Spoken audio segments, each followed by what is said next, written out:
Phoenix Rising Lifestyles would love to present how to make your blogs pop.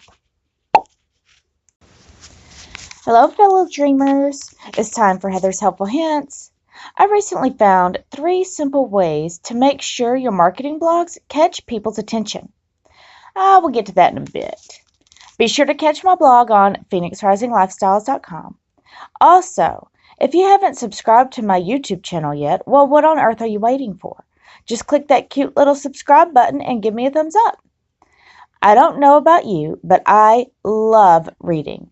If, and only if, a book can catch my attention in the first chapter. It has to grasp my attention and keep me entertained. Otherwise, I get bored. And next thing I know, I'm looking for a shiny new book to read. The first thing I look for in a good read is a catchy title. From the words to the font style, size, and color, it will all either draw me in or shut me down. The same can be said about blogs. The font you choose should be easy to read.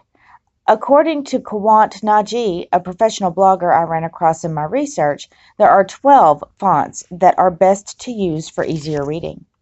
I'm only going to list a couple here. If you want all 12 and the reasons why simple scripts are better than fancy ones, look up 12 best fonts for websites and blogs for better readability. I will post a link in my blog post. He recommends Arial, Verdana, Helvetica, Futura, Calibri, and Century Gothic, to name a few, because these are simple and therefore easy to read and comprehend. Color is another factor. It has to contrast from the background to really pop and grab your attention.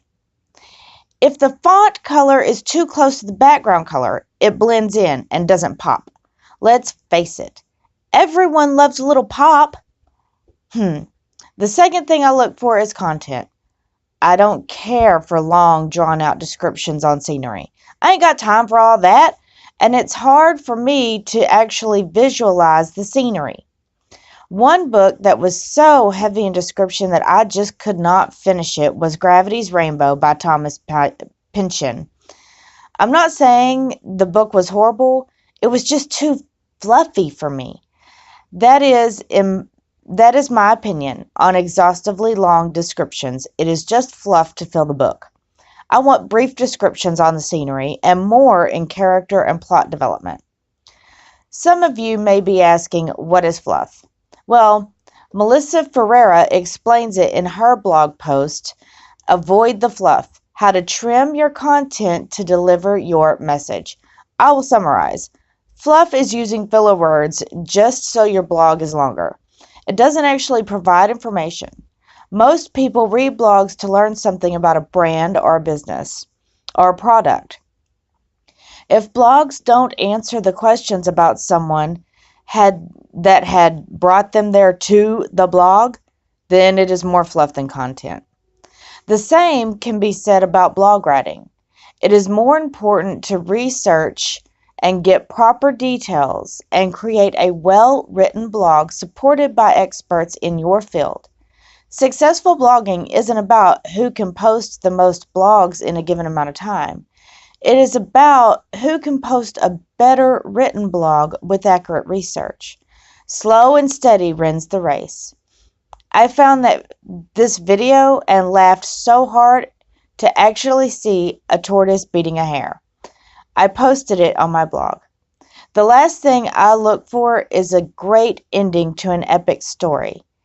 Even if the story takes place in a great series of novels like Harry Potter or the Twilight series, conclusions should never leave any doubt that the series is completely over. Some of us like to refer to this as closure. Sometimes you have to review some of the previous books to find that the puzzle pieces were there all along, for every piece to fall perfectly into place for a great, happy ending. The end of a blog should be as definite. It should be a call to action, such as, click here for your free whatever you have to offer.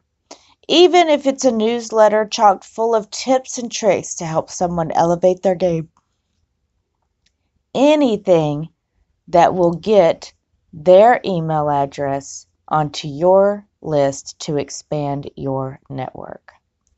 Send me a message on my Facebook, Phoenix Rising Lifestyles, and I will send you a link to the same 10-day free bootcamp that I used to get started.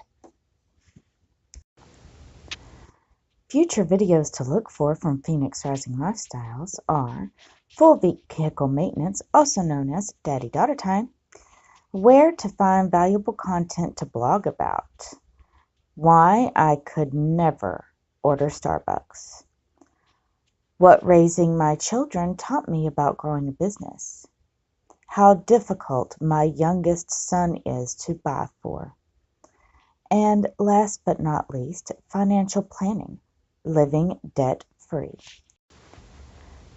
Here is the collection of previous Heather's Helpful Hint videos that you should go check out. First, the welcome video, just a little about me and what you might expect to find here. 2, comic relief video, first ever product review, third love bra, it's a riot. Number 3, fallback fix-ups, things you should do around your house but might not. Number 4, Heather's credit restoration progress, woohoo! Number 5, how blogging is integral to growing your business.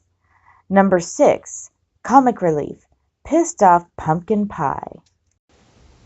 Until next week, dreamers, dare to dream big. I know I will. Bye.